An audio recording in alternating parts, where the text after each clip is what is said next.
Hey guys! Your hands right in my face. Obviously you saw the little quick teaser we did. We have our sketch comedy show tomorrow, Howling Hilarity. So you happen to be in the Seattle area, or in Washington, whatnot, or close to Seattle. 7 o'clock, the Grotto Rendezvous downstairs, and it's pay what you want. It's gonna be a fun show. Yes. So anyway, Spooky. watch the teaser. It's like a minute, no big deal. And then on the other channel, we did upload a sketch as well. For those of you who saw on the other channel, I accidentally put it to that channel instead of this channel. But the American Horror Story Season 10 review, which is... So we did kind of a little basis off that. But we're going to talk about something that's actually good. Spoilers for the American Horror Story review. Yeah, you can watch that. So we thought we'd talk about Creepshow. Creepshow! We recently got Shudder, and we've been watching the first season. We completed all for the first season. All 6 episodes. Yeah, all 6 episodes. And like I said, there's 2 stories in each episode. But yeah, it was such a nice break from after watching American Horror Story Season 10 and just getting pissed off. It was a nice break to watch these and be like, yes, this is what horror's supposed to be. Yeah, like a horror anthology. Yeah, it's like this is actually fun. Yeah. As we'll talk about, some episodes were better than others. Yeah. Some definitely stood out more than others and stuff. But even overall, even the worst episode was still better than Season 10 of American Horror Story. Just gonna keep knocking it in. Yeah. The way they have it structured on Shudder is each episode has 2 stories. Mm-hmm. So like each story is technically about like 20 to 25 minutes long. Yeah. Mm-hmm. So that means 6 episodes. There's 12 stories in total. Yep. So we ranked each story. Mm-hmm. We'll go through each one from our least favorite to our favorite, what we thought was the best, and each one will we'll give a little bit of what the premise is, and talk about why we ranked it the way we did. Yeah, and obviously, just warning right ahead, spoilers. We'll be talking about things that happen. Yeah. In all fairness, also get yourself Shudder. It's really awesome if you're a horror fan. It's got lots of classic horror and foreign horror and just like series, just a lot of fun. Mm-hmm. Got some Elvira stuff on there. Yes, the Elvira special. Yeah. Well, we were just a quick thing. We were watching. Well, she was mostly watching. I ran in the room and checked a little bit out. But the Elvira movie from the 80s. Yeah, Mistress of the Dark came out in 1980. And she just pointed out. Well, it's part of her special. It's the first episode of her special. Is she hosts her own movie, which is fun. But she ran me in the room because one of the characters in the film was played by the guy from The Happening, who talks about, I think hot dogs get a bad rap. They're in interesting shape. You like hot dogs, don't you? And it was him. He didn't have the beard, but like it was the same actor. That just cracked me up. It was hilarious. It's just fun to see actors. I was like, wait a minute, this guy sounds familiar. Right? And then he like turned his face and was like making the same face that he does in The Happening. And I'm like, oh my God, that's him! The 30 years younger. The Happening is a terrible movie. You should never watch it unless you just want to laugh at it. Then it's okay. I think it would make a good You kind of just laugh. That's late night bad movie. It would be fun to watch. Yeah. We should watch that sometime just to review how bad it is. But anyway, back on focus here. Yes. Back on focus. Yes. Creepshow. Creepshow. Are we going to go least to favorite? Is that least to best. Okay, so start with the least. Yes, and we all pretty much agreed on, this entire list. It was amazing, It wasn't like, oh, what, you liked that one better? No. Yeah, no, we were pretty much in agreement all the way. Yeah. So, number 12, our least favorite story is Times is Tough in Muskie Holler. Yes. From episode 5. The description... let me put my head up. Give a little description. Yeah. The former Mayor Barkley is in prison with his most loyal supporters locked up too. His odds don't look so good. Right. That is Times is Tough in Muskie Holler at number 12. And just on a side note, guys, I highly recommend, if you have, if you are so of age, and you have some Fireball cinnamon whiskey, mix it with apple cider. I just curse because I'm an adult and you're allowed to do that. And you've been drinking.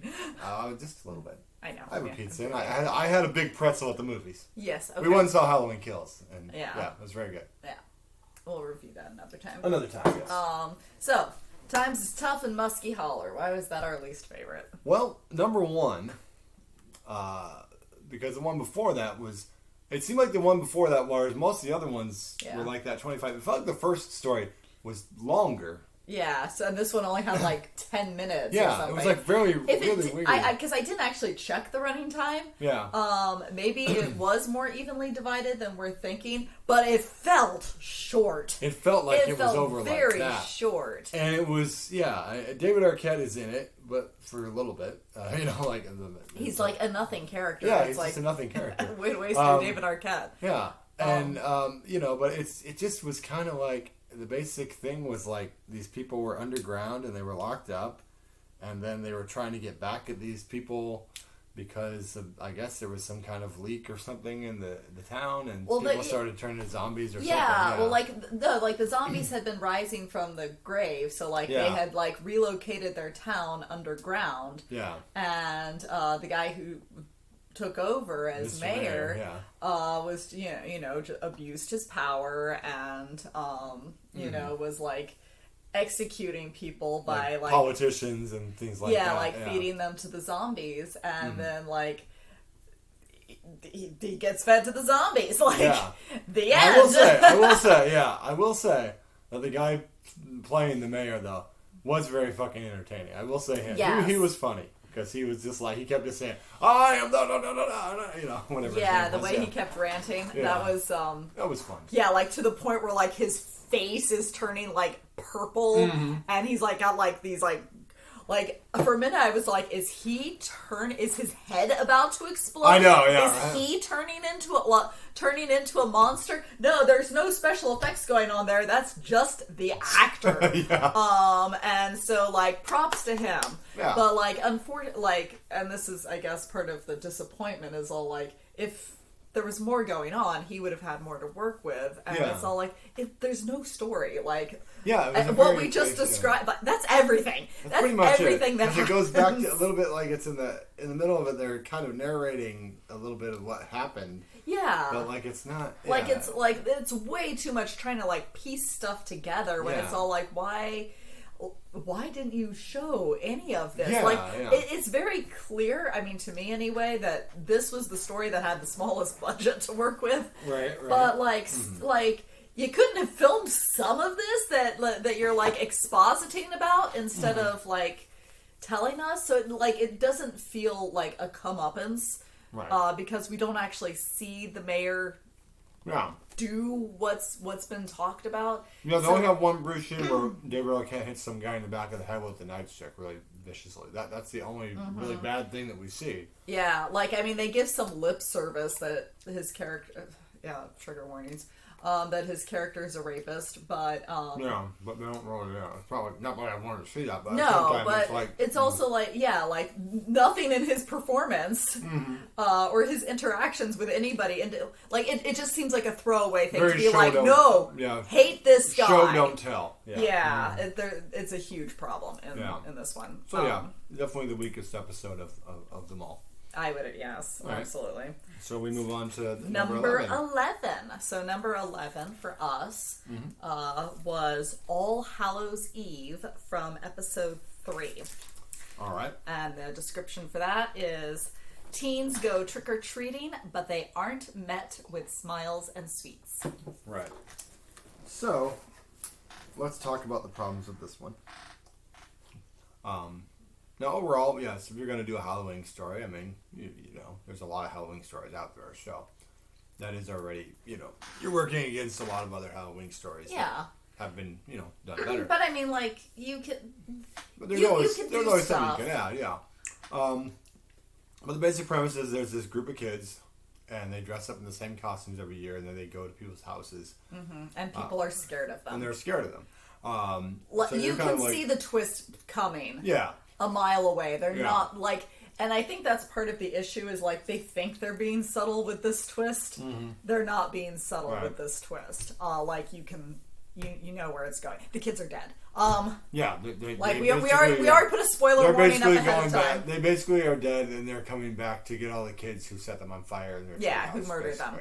The weird thing about it was that they had the little brother, but when they show the flashback, he's not in the treehouse with them. Yeah, he is. No, he's not. He's in the corner. They don't show him. Yes, no, he was. I did not see him. I saw him. I saw him. He's standing in the corner. I must have missed him. I'm sorry. Okay. It was dark. Again, it's like part of the issue is like they're building to this twist that's not a twist. Yeah. The teen actors are not stellar. Yeah. They're not that great. And they tried, but they're we will get ahead to in our list to other teen and child actors who did a much better job in their shows. Right. So this one kind of sticks out. I feel like in the acting department is not. Yeah, like I said, and like I said, Halloween stories can be hit or miss. Mm-hmm. Not everybody's going to be the original Halloween. Not everybody's going to be Trick or Treat. But that doesn't mean that. I mean, it wasn't awful or nothing like that. It didn't feel like it felt like a complete story more or less, unlike the other one we talked about. Yeah. Like it didn't feel rushed, but it just kind of felt like I was just kind of like, man. Yeah. It had a clear beginning, middle, and end. It was just kind of a bleh story. Agreed. And sometimes not every story is going to be gold. Exactly. All right, ready? Yeah. All right. So number 10. Is By the Silver Water of Lake Champlain from episode 6. Mm-hmm. And the description: Rose believes she's found Champ, the legendary monster of Lake Champlain, but the real monster may still be out there. So, a Loch Ness monster. Basically a Loch Ness monster, So, the acting was okay, but not stand out either. I thought the creature effects were decent. Yeah. Those were decent. Probably the best part of the episode. Yeah, so I would say, like in general, like across the board, the use of practical effects that Creepshow utilizes are really good. They're very cool looking. Mm-hmm. And so when you actually see Champ, it like it's an animatronic, and it's like they put a lot of work and effort into it, and it's very cool looking. Like the respect for practical effects. Yes, not everything has to be CG. Yeah, and like the setting, like with the lake and the fog rolling in, like that was really well shot. And there is a scene, like I would say the best actor in that one is Shit Kicker. Yeah. Whatever his name was. Yeah. The abusive stepfather, basically. Like, that actor was clearly just... straight out of a Stephen King story. He is. And the actor is having a ball with it. And there's a nice scene, like, towards the beginning between the mother and the daughter, talking about, like, her dead father's obsession with Champ and proving Champ was real. And it's a very nice, like, kind of, like, domestic horror scene. Yeah. Because, like, sometimes the monsters are the people, which is kind of the as moral. we've seen in 2020. Right. Oh, God. But yeah, and it's also kind of the moral of this particular story, which is, yeah, I said it's that's a good moral. It's not bad. Yeah, it's not bad. It's not like ranked low because it's bad. It's just not great compared to the other ones. I think. Yes. Yeah. Cool. So, number 9 is Bad Wolf Down from episode 2. Well, this was the first one we actually watched. Yeah, this is our first one. A platoon of American soldiers find something more sinister than war behind enemy lines. So this is the one that's kind of like an homage to World War II B movies. Like it takes place during World War II. The special effects are kind of cheesy, but they seem very kind of tongue-in-cheek cheesy. Like they know it, yeah. They know what this looks like, and it's deliberate. And so basically, the premise is that 4 American soldiers are like, you know, they're behind enemy lines. They're Yeah, fighting, they get trapped you by know, the Nazis. Germany and all that stuff. That's where it's set. They go to this jail and they find like some dead bodies and stuff like that. Yeah, and like claw marks and claw marks and blood. So clearly, if you couldn't guess from the title, it's a werewolf story. And so what happens is the woman behind the thing, she's like talking She's to the them. werewolf. Yeah, she's talking to them in German, basically saying, "Please kill me," basically, "Please get away from me." And one of the soldiers freaks out and locks them in there and runs off. And then basically the Nazis are marching on, led by what's the actor's name? Oh God. Fuck, I should know this. You should know. You should. Jeremy. Not Jeremy. Jeffrey. He's been on Star Trek. Yeah, he's done everything. I can't remember. He was in The Frighteners too. Yes, and Reanimator. Yeah. It'll come to me. Let's just keep talking about the thing. Yeah, let's keep talking about it. So anyway, they're approaching, and so they decide, well, the only way we're going to be able to beat this guy's if we are werewolves. So she bites all 3 of them, and then they turn into werewolves and pretty much rip everybody apart. And then the main sergeant, you know, finds the other soldier and the turncoat and pays him back very very viciously as a werewolf. Yes. So yeah, I really thought the effects for the werewolf were pretty solid. I thought the wolves looked good. Well, yeah. Yeah. And there's really not too much wrong with the story. It just was, compared to the other ones, it wasn't as memorable, I guess. Like it's a solid Halloween story. Mm-hmm. Yeah. And there's nothing wrong with that. Absolutely. Cool. So, number 8 is Gray Matter from episode 1, and it's also the story that Shudder used to lead off Creepshow. Yes, it is. Yes.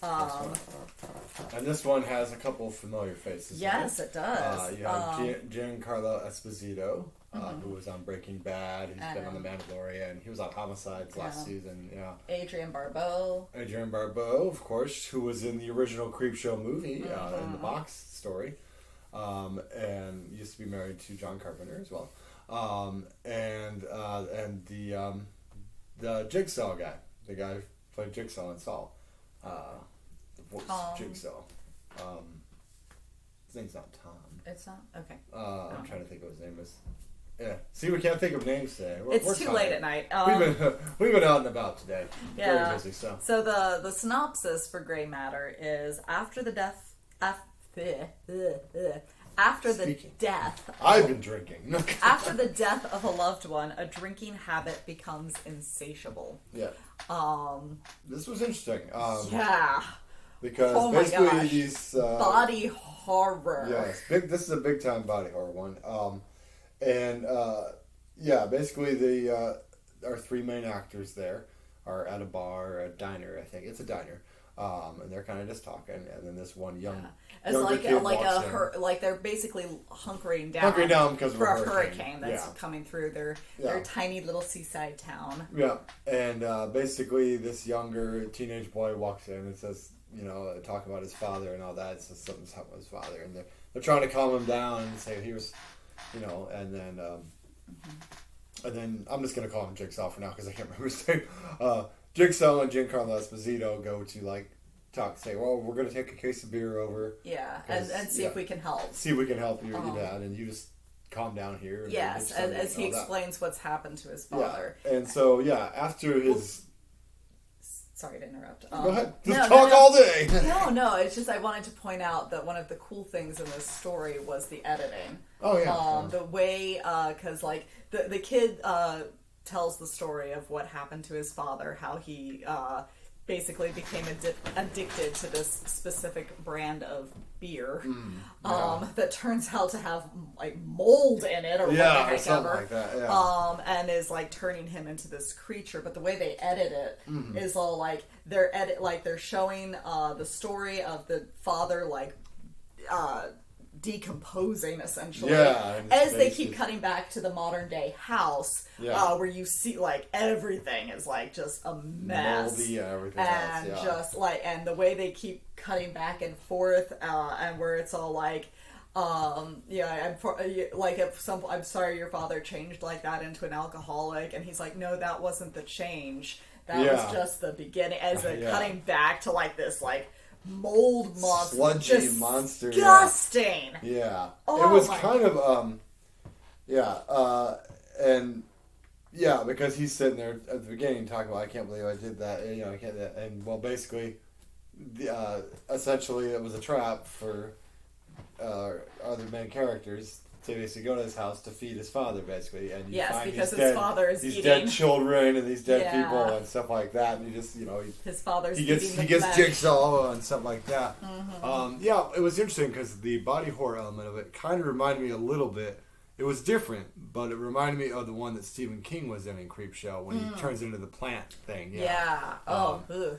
That was also very good body horror. So it was like very referential to that. Like if when people think classic Creepshow, Yes, I think this was definitely definitely a good way to lead category. off. I would say, yeah, absolutely, and good acting in there, of course, and good actors. Yeah, the special effects too. Very oh my good. gosh.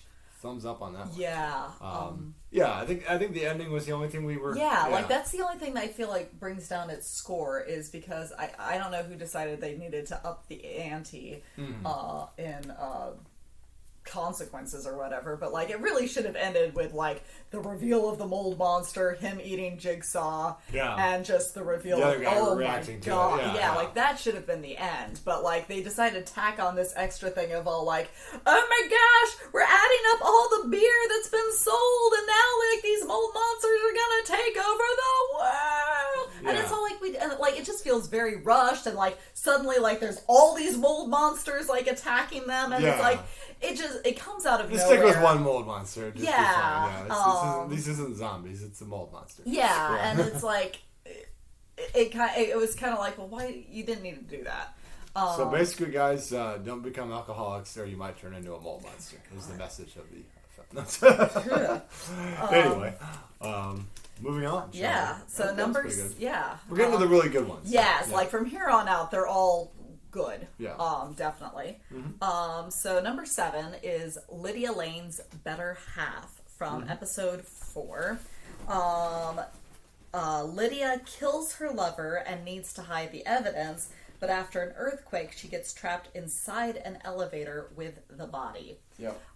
This is the one that had Trisha Helfer in it, the one name of these people that I can actually remember. And all you sci-fi nerds may remember her as the Cylon from Battlestar Galactica. She is here as Lydia Lane, and she does a really good job. Oh, yeah, absolutely.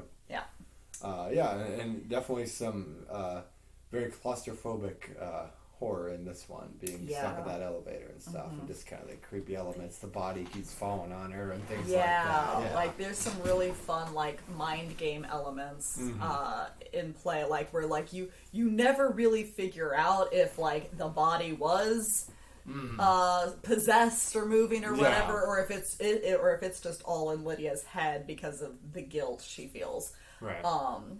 And it's really well done. It's like it's very minimal, which I feel like adds to the creep factor.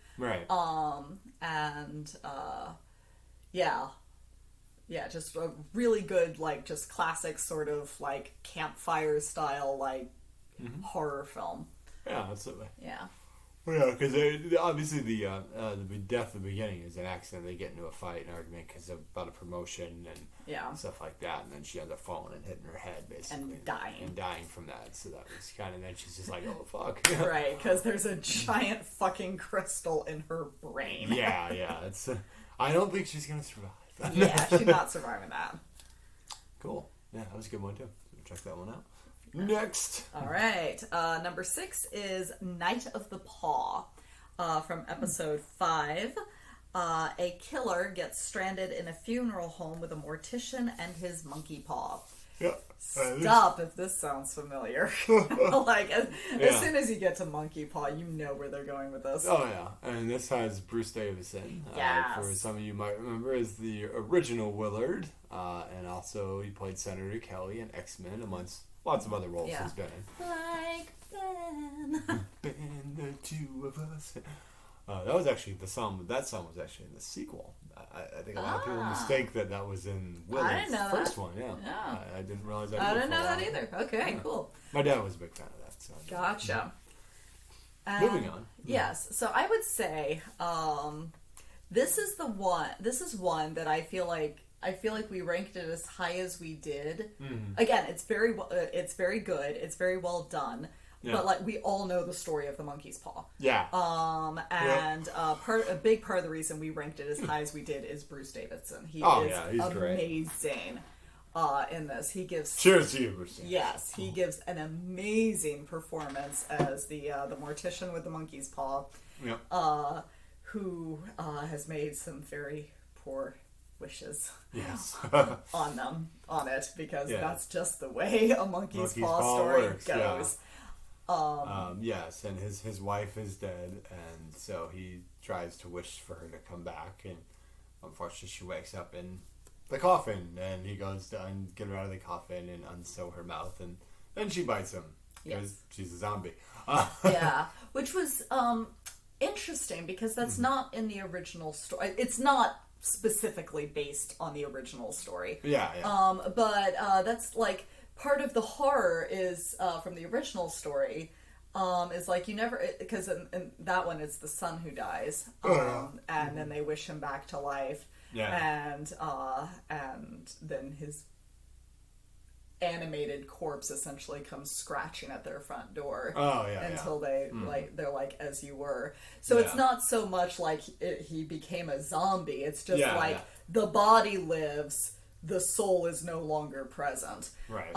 So I'm not quite sure why they decided to go the zombie route, except maybe to spice it up a little and add some extra factor. Mm-hmm. And to be fair, even though he gets bit, he doesn't really turn into zombie. No. My original thought when they showed that was less of like she's a zombie and more like she's gone mad from being trapped in a coffin for so long. Right. But then that was disproven later in the story. Yes. Because like the whole thing is he wants this killer to kill him because she had to kill her sick husband in the hospital who's like begging, please kill me, and she rather than smother him with a pillow, she shoots him in the head, which is kind of like, she was kind of stupid. She was, it's kind of like, you could have done this a little more subtle. So he's begging to kill her, and then she throws the monkey paw in the fire, he grabs it, and then is like, the fire effect was very interesting. Yeah, that was not good. Yeah, it was definitely CGI because it was like it's funny because like his face was on fire clearly for about a minute, and then it just kind of went away. Please kill me. Bang. Okay. Yeah. Cool. That would probably be my one special effect in all of these. That was kind of like. Yeah, that looked fake, guys. Come on. That wasn't great. You're not getting too into it, don't you? Yeah. So.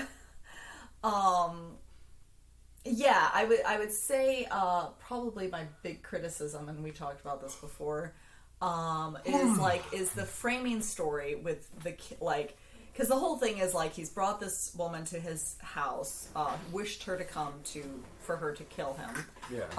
But before she does, he has to tell her like the whole thing with the monkey's paw. Yeah. Which is everything that you see regarding his wife and all that jazz. And then she kills him, and then she, despite having heard all of this, decides to use the monkey's paw to bring her husband back to life. And she wastes two of her wishes, essentially. Right. And and then when she wishes him back to life, she wishes it in her head. She doesn't say it out loud. So I guess like all the bodies in the mortuary come back to life, and then her husband pops up and eats her face. Yeah. And that's the end. Yeah. So it's all like, why are they coming back as zombies? Like that wasn't. Yeah, and the thing about it too was that like that story had zombies, and then the one that last on our list also had zombies. Holler, yeah. So it's just like.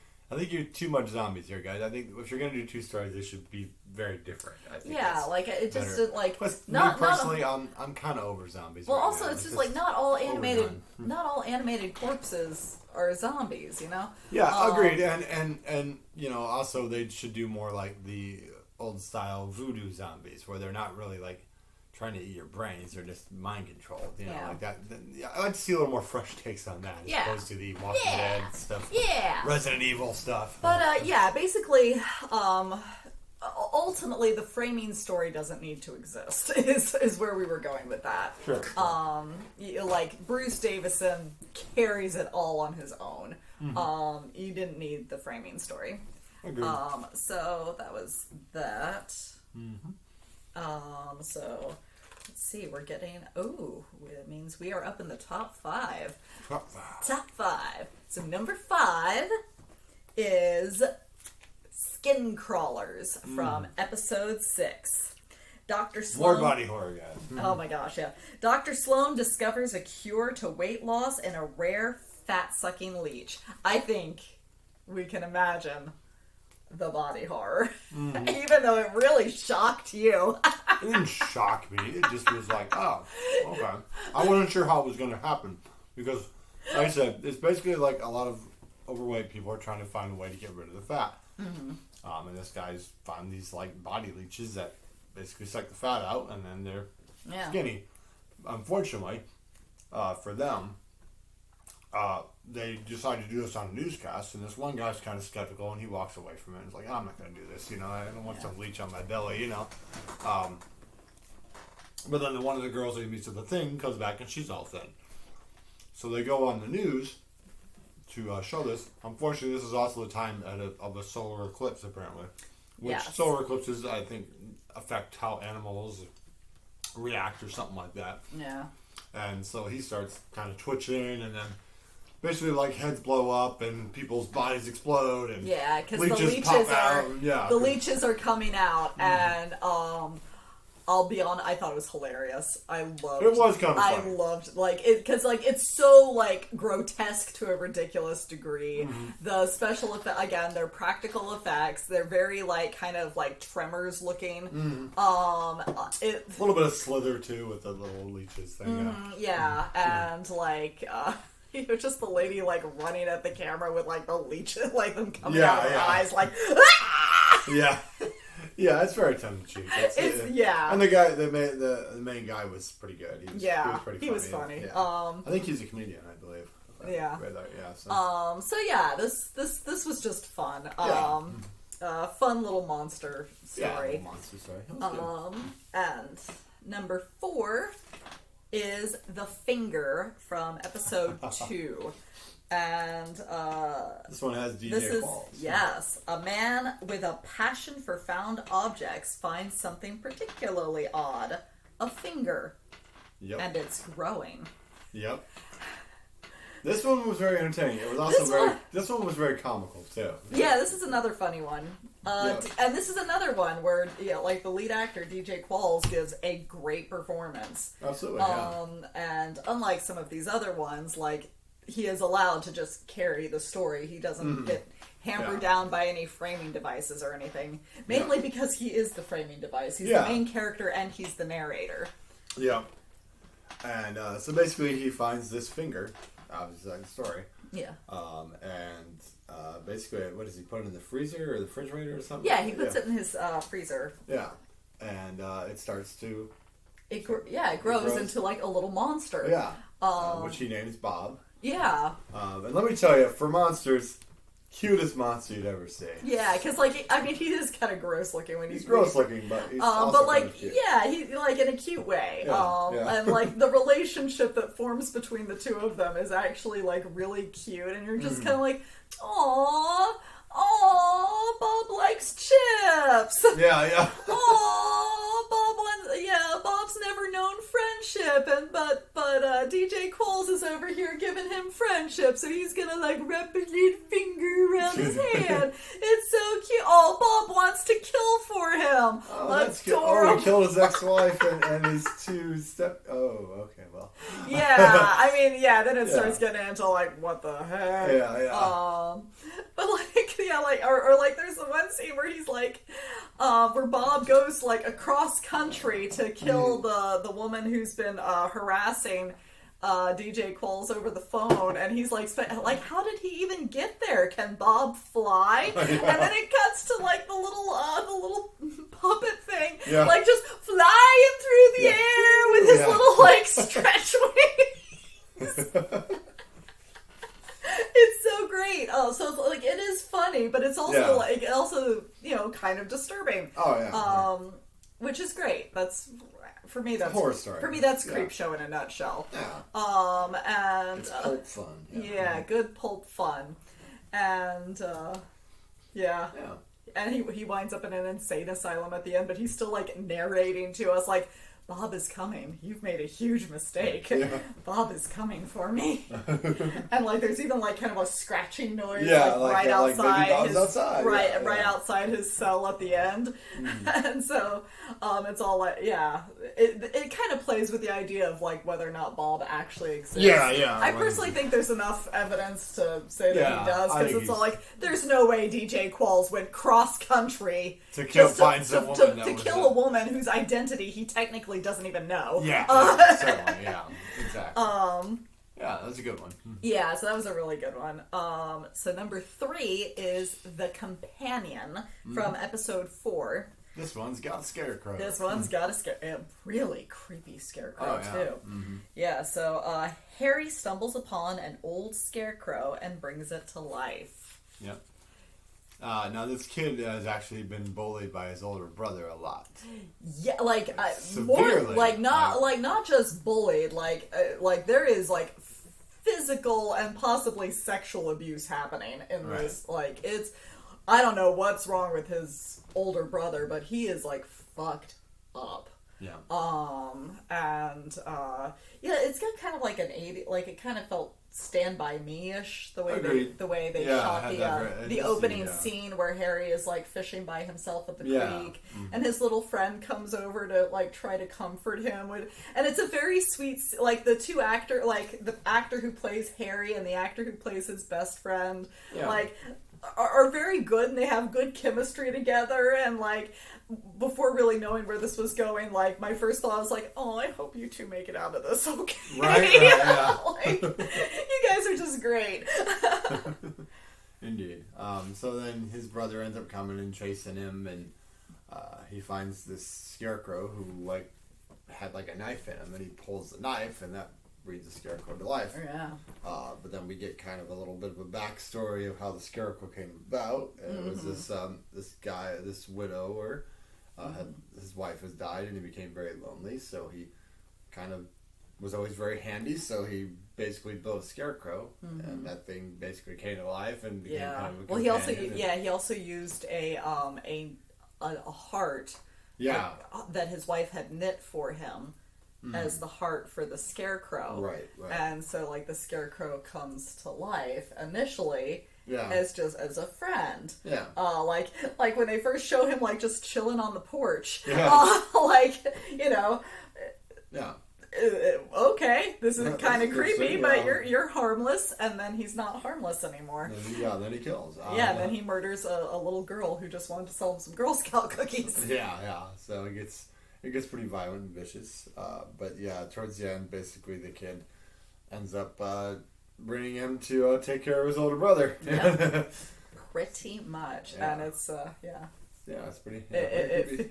Scarecrows usually are pretty creepy, but this was the design on this one was great. Oh definitely. Really creepy looking. Definitely.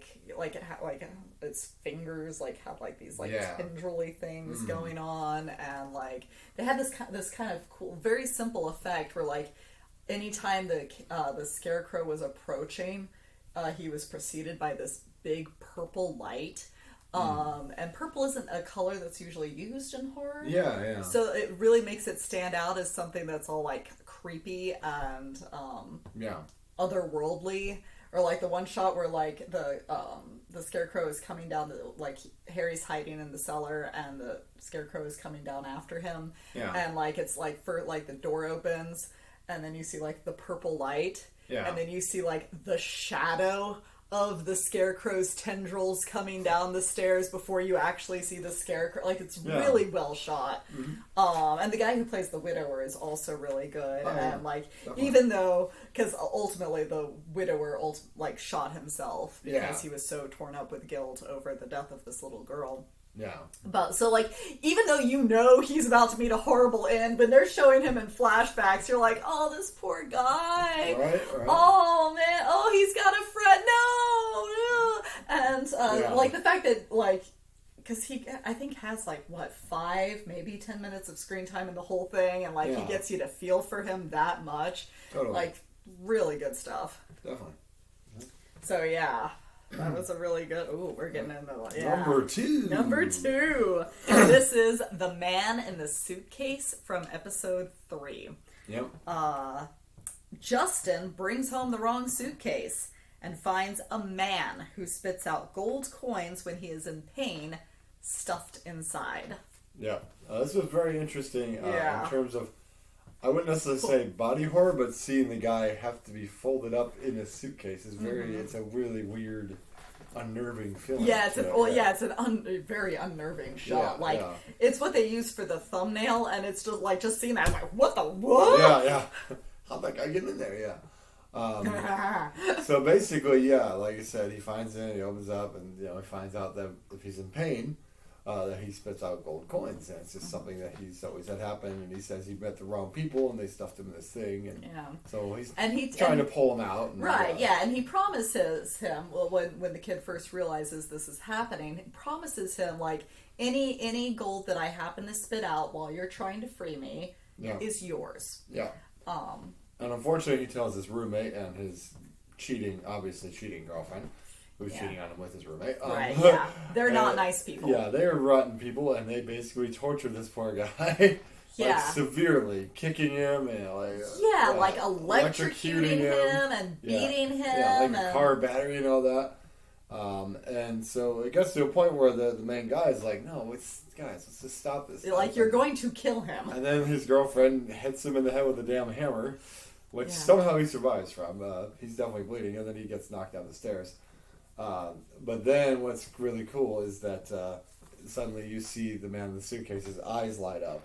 Mm-hmm. And then he basically turns into basically a horror version of the genie from Aladdin. Just demonic looking. Yeah. Like a djinn, I guess, would probably be what they would call it. Which is fun because, it's one of those things like Man in a Suitcase, you don't really think genie. Yeah. A genie story. Yeah. But they have, like, really brief images of genies, like, throughout the story. Subtly tell you. Building up to this point. And so it's all like, oh, right, genies, they're trapped in a thing. Yeah. Oftentimes in a lot of stories, they're trying to trick you so that they can replace you and gain their own freedom. Yep. And that is what happens. Yep, they get put in suitcases. And then he takes them, sends them away. Yeah. And he... but he sends a nice thing to the other guy. Who's in traction. Because Justin survives. I think it's kind of implied that, like, the genie is the one who took him to the hospital. Because who else was going to? He's just like, whatever you need, my friend, basically. If you ever need anything, let me know. Yeah. Like I said, the actor playing the guy in the suitcase was phenomenal. Yes. And just when he changes to that was like, a nice twist there at the end there. I mean, you kind of could see it coming, but it was like... it's one of those things where you can see it coming, but you don't see that design coming. Oh, Holy God, crap. Yeah, that was... straight out of a Ghostbusters movie almost. Yeah. It was just, like, creepy. It was... Yeah, so, just because you can see something coming doesn't necessarily... Doesn't mean that it's always ruined. Yeah. Or ruined, as Anna would have me say. Ha ha ha. Okay. I mispronounce words because I'm from the Midwest. Don't be like that. But yeah, it's a really good one. So, absolutely. Excellent. Number 1. Yes. Drum roll. Alright, so the number 1 story is The House of the Head from episode 1. Yes. Dolls are Evie's favorite companions, but when a severed toy head appears in her dollhouse, Evie can no longer protect them. So yes, this one was very clever. Yes. Because I've seen other dollhouse stories before. The haunted dollhouse. Yeah, and what happens usually in them is that, like, it starts happening in the house. Like, I remember, I think it was Tales from the Dark Side, I think. It was a similar thing where like something happened to the doll and then it would happen to the person in real life. Right. But this one took an interesting take in that basically the dollhouse itself and the dolls themselves were kind of like dealing with this. Yeah, like moving of their own volition. Yeah. And so like she would go to the dollhouse and they would like be moved out of a position, and then you know, slowly it's like the head would keep popping up, this little evil head. Yeah. And then, you know, it's a nasty looking Creepshow head. yeah. And then you basically got to a point where like, you know, she buys a cop doll to try to help you know, investigate what's going on with his head. And then the cop dies. Yeah.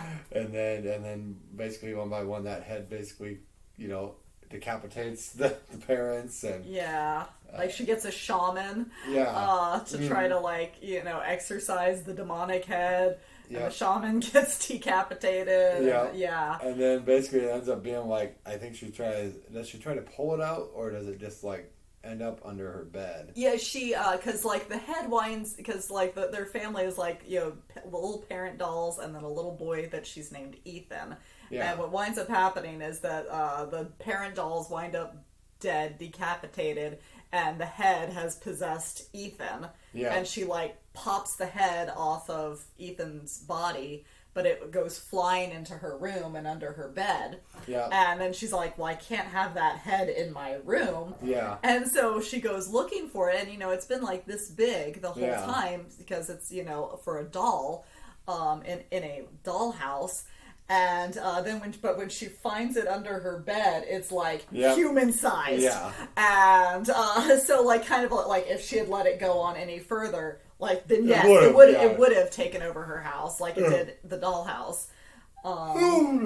Sorry. And but yes, she's a smart little girl who shuts it right back up in the dollhouse again. And then says, "Let's have a garage sale and get rid of this dollhouse." And she sells it. But what was great about this was that the casting was really well in terms of the parents and the kid were both. They looked like a true family, and the little girl really is a phenomenal actress. She plays, from looking up things, she's been getting a lot of work too. Yeah, she deserves it because she did a great job. Yeah, she's a very good little actress. She plays. Anyone who happens to still be watching The Walking Dead, she plays Judith Grimes on there. She was recently on an episode of Loki as young Sylvie.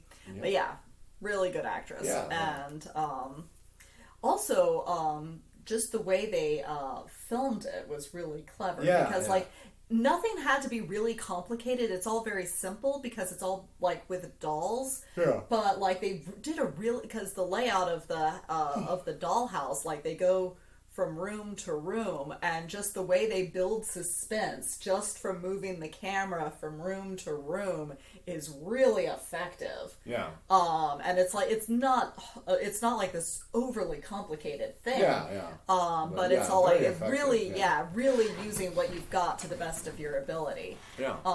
Like I would argue this is another one, kind of funny, bringing us back to poor bottom of the list, Muskie Holler. This, I would say, House of the Head is another one that had a small budget, but utilized it really well. Oh, yeah, definitely. Like, it's still very scary. Like, even though all you're doing is, like, looking at these dolls, like, that you know are inanimate, that aren't really alive, but, like, you know, having their house be haunted and, like, seeing, like, these murders and, like, their dog randomly getting shut out of the house. Like it really builds the suspense. Very much like a haunted house. Movie, just from watching like the positions of the figurines. Yeah. Like it's really really well done. So yeah, props to whoever directed that episode or wrote that episode. And so that's our number one. Yeah, so that's our number one for season 1. Yes. So obviously we will continue to watch this show. And maybe we'll be back at some point with the season 2 one. And season 3 is currently going, so they're kind of just doing weekly, I think. Uploads. Every Thursday. So we'll wait until that's completely uploaded and probably watch those. But yeah, definitely, if you can get Shudder, guys, check it out. It is really good. A lot of selection. Like I said, you know, you might find a horror movie here and there on Netflix or Hulu or something like this, but this is just like tons of selection. It's movies you haven't seen in years, like movies from the 80s or the 70s, like it's...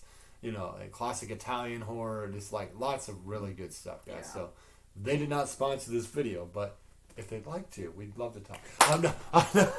But yeah, definitely check it out. Creepshow is excellent, guys. If you, especially if you like the Creepshow movies, I think it's got very much the same style. And yeah, I'm not sure for sure, like if these were like taken from Creepshow comics or if these are just original things that someone wrote. But regardless, well done, guys. Yes. And like I said, nothing in it was overly horrible. None of them were overly horrible. Right. Yeah, it was never like where you're just like, oh god, that's sucked. Even if you were at the bottom of the list of our list here, like at least it was entertaining. Yeah, exactly. I never felt like I was like, right. Yeah. Nothing is bad. Yeah. So yeah, definitely check it out. And yeah, we'll try to come back with the Halloween Kills review at some point. You know, who knows when we'll do that. But you know, sometimes we say we're gonna do that and then, you know, weeks go by. And then we're just like, it's been weeks. But no, overall we loved Creepshow, and just we did like Halloween Kills. That's basically all we'll say about it for now. Yes. But yeah, thanks for tuning in, guys. And I think that's all the videos we're gonna do for this week. Yeah. Unless I decide to ramble about something later, who knows? Okay. You know, I'm just crazy like that. Yeah. I had a large soda at the theater, so I'm Gotcha. wired. All right. All right, guys. Have a good night and subscribe. Bye.